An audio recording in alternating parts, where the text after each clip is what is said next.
Gracias por continuar en sintonía de TN Todo Noticias y como lo prometimos antes de ir a la pausa, en este momento estaremos abordando el tema con Julio Taramonti. ¿Quién responde por las víctimas de los buzazos? ¿Quién responde? ¿Hay alguien? ¿Habrá un seguro? ¿Habrá una entidad? Taramonti, ¿cómo estás? Bien, nuevamente, Andrea, Alejandra, ¿cómo están, televidentes? Primero, unas cifras antes de dar respuesta a tu pregunta, porque son cifras tremendas. A ver, el año pasado cerró en un promedio de 2.600 accidentes de tránsito acá en Guatemala. ¿Qué significa eso? Que por lo menos diariamente se dieron 17 incidentes de tránsito. De hecho, en Guatemala, después de las muertes por arma de fuego, por arma blanca, productos, por ejemplo, de la extorsión, de la violencia, de los asesinatos, el sicariato, los accidentes de tránsito son la segunda causa de muerte en nuestro país. Así que la pregunta que ustedes me hacen, ¿quién responde por los accidentes de tránsito? Es una excelente pregunta que vamos a ir descifrando a lo largo de este segmento.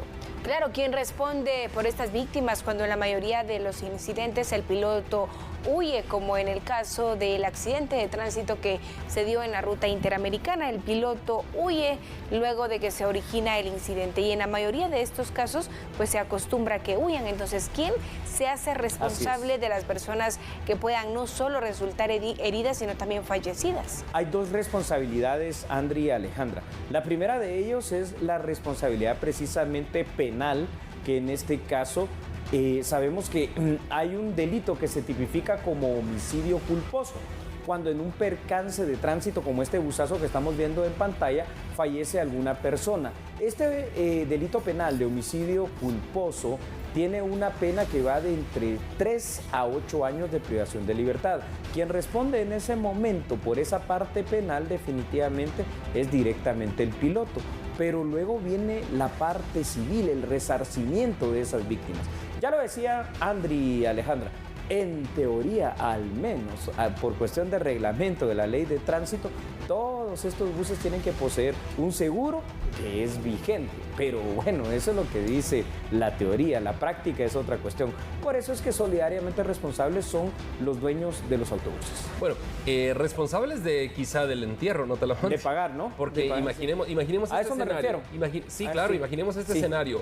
Un señor sale de su casa y viene para Guatemala de cualquier pueblo de Occidente. Pongamos el ejemplo de Occidente, ¿no? Y tiene 3 hijos y una esposa. Pero el señor fallece por una imprudencia del piloto, del mal estado de las carreteras o de qué sé yo. Fallece. Bueno, el seguro paga el sepelio. El chofer se va preso. Pero estos 3 niños y esta esposa, ¿de qué van a vivir? ¿Cómo? ¿Quién responde por las víctimas? Porque ellos son víctimas. Colaterales, claro. Colaterales y directas de que el papá ya no esté produciendo. Si Taramonti en este momento por alguna X o Y razón ya no pudiera llevar alimento a su casa, las víctimas directas serían sus hijos, su familia, igual nosotros. Entonces, por eso no se responde, ¿verdad, Taramonti? No, lamentablemente los seguros con que cuentan los autobuses no llegan a ser tan buenos como para llegar a cubrir esta situación. Entonces sí es lamentable. Al final de cuentas aquí lo que pasa es que las víctimas quedan precisamente en ese estado de desprotección. Así es. Julio Taramonti, tendremos que interrumpir con el tema, ¿quién responde a las víctimas de los buzazos? Al final de cuentas, esto es lo triste, Andri y Alejandra. Parece ser que no se responde porque por la parte de la ley y reglamento no se está cumpliendo, no están los operativos precisamente para que esto sea de un control fuerte y se sancione fuertemente, hasta con las multas que existen, que son bastante grandes, que pueden llegar hasta los 25,000 quetzales, ojo, cuando no tienes este seguro.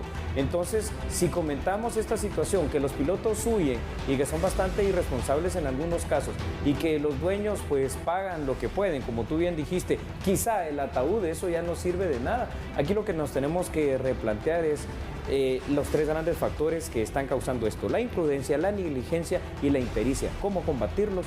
¿Cómo y el mal estado de la calle, ¿no? Claro. Sí, ese podemos agregárselo, ¿verdad? También hay que agregarlo. En esta época de lluvias caen piedras a la ruta tiene hoyos, me refiero a las rutas. Y es complicado realmente sortear eso y pasar libre sin cometer un accidente es complicadísimo. Ahora, ustedes, perdón, no han visto de que también aquí hay una cuestión de muy poca responsabilidad, porque a veces se ven cosas de cosas, es decir, a veces se ven menores de 25 años manejando este tipo de autobuses, cuando se supone que esto lo puede manejar solo personas de licencia de tipo A, es decir, mayores de 25 años. A veces se ven algunos videos, yo lo veía hace 2 semanas, de un chofer que venía pero volando en la ruta y los pasajeros le decían que por favor parara y él hacía caso omiso. Entonces también hay muchas situaciones de estas que se dan. Julieta Lamonti, hablemos de las penas. Cuando un piloto es el responsable de estos incidentes viales y fallece una persona, ¿qué pasa con la condena? ¿Cómo se llevan a cabo estos juicios? En la parte penal, como dijimos, la única forma de tipificar este tipo de hechos delictivos, ya sea causado por la imprudencia, la negligencia o la impericia, por ejemplo, de un piloto, la pena máxima puede llegar hasta 8 años, ¿verdad? Pero recordemos que si hay varias víctimas, puede haber también un concurso de delitos en el cual se pueden aplicar varias penas por un solo incidente. Y en la parte del resarcimiento económico, pues ya lo que dictaminen los jueces, que en este caso será o el seguro o el empresario. Pero aquí la situación triste es que, como decía Andrea, Alejandra, por mucho que logres, aunque tampoco lograrás demasiado también en resarcimiento económico, si son varias las víctimas, el familiar ya no va a revivir, no va a resucitar y se ha perdido una vida o varias, ¿verdad? Sí, te imaginas, ya para terminar, aquel accidente de Nahualá, recién hace un mes y medio, ni ataúdes para todos. O sea, la población contribuyó. Y de ahí no hay nada. Entonces, y si el jefe de familia, el que proveía, falleció, es una cosa impresionante. Talamonti, gracias por habernos acompañado.